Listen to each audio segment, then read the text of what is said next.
आं दिनै नोंथांमोननि सिगाङाव मोनसे आर्निं एप्लिकेशननि बागै सावरायनो लानानै फैदों। बे एपआ दिनैसो ओंखारदों लोगोफोर, दिनै 29 जुलाइ। बे एप्सआ दिनैसो लन्च जादों। नोंथांमोना बेयावहाय इनभेस्ट खालामबानो जाबाय। जेब्लायबो गोदान ओंखारनाय एप्सआव इनभेस्ट खालामनांगौ, अब्ला नोंथांमोना 100% प्रफिटखौ मोननो हागोन। जेब्लायबो नोंथांमोना नटिस खालाम, जेब्लायबो नोंथांमोना फुराना एप्सआवहाय माब्लाबाबो इनभेस्ट दा खालाम। जेब्लाखिनि गोदान एप्स फैयोना, अब्ला नोंथांमोना माब्लाबाबो नागारनाङा। लोगो लोगो रेजिस्टार खालाम आरो इनभेस्ट खालाम आरो खामाय। गोदान ओंखारनाय एपआ माने आरामसे 2 मास बा 3 माससो सोलियो लोगोफोर। नोंथांमोना बयबो मिथिखायो, जाय जाय इउज खालामो। नोंथांमोना जाय जाय सालायबाय थायो आइडिया मोनखाबाय जानो हागौ माबायदि इउज खालामनांगौ, फुराना एप्सआव इनभेस्ट खालामनाया मोजां ना निउ एप्सआव इनभेस्ट खालामनाया मोजां। दा लोगोफोर, नैबे एप्सआ दिनैसो ओंखारदों 29 जुलाइआवसो। नोंथांमोना बेयाव इनभेस्ट खालामबानो जाबाय। नोंथांमोना आरामसे प्रफिटखौ मोननो हागोन। जाय जाय गोसो नोंथांमोनासो खालामदो, नोंथांमोनखौ जबरदस्ति रावखौबो खालामाखै। नोंथांमोना गाज्रि मोनलायनो नागिरो सोरबा बायदिया। दा बेयाव नाय, एप्सनि नामा मा जादों लोगोफोर, RCK। बे एप्सनि मुङानो जादों RCK दे लोगोफोर। लान्च डेटआ जोंना नाय 29/07/2024 आवहाय बियो ओंखारदों।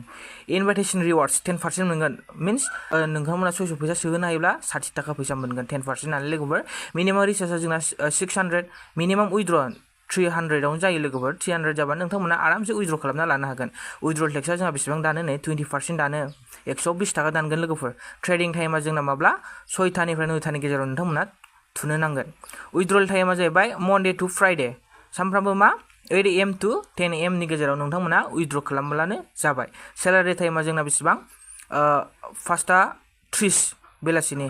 सेलारि मिन्स नोंथांमोना जेब्ला डाउनलाइनावहाय मानसि सोनानै सेलारि जानो हानाय जायो, अब्ला बे सेलारिखौ नोंथांमोना बिलिनि 5:30 मोननो हागोन आरो। दैलि प्रफिटआथ' जोंना 6%। नोंथांमोना बेखौ मिथिखायो।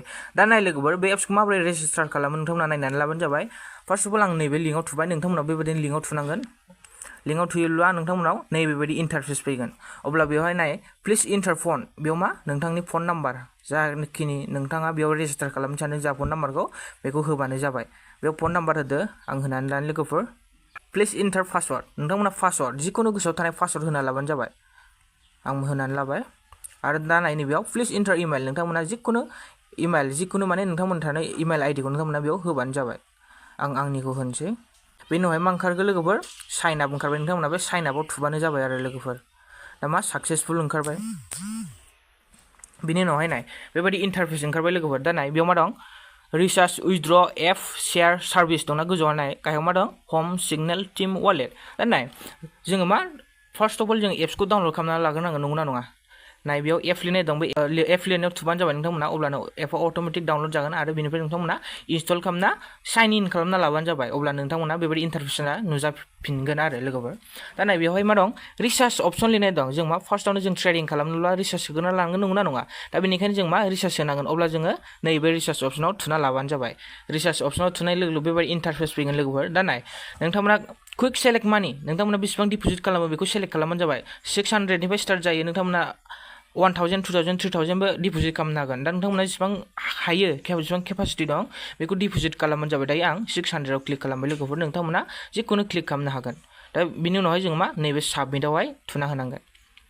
साबमिटआव थुना होनाय लोगो साक्सेसफुल ओंखारबाय। बिनि उनावहाय नै माबायदि QR क'ड मोनसे ओंखारबाय लोगोफोर। बे QR क'डआव नोंथांमोना फैसाखौ हरब्लानो जाबाय आरो अब्लानो नोंथांमोननि वालेटआवहाय फैसाया सौहैगोन।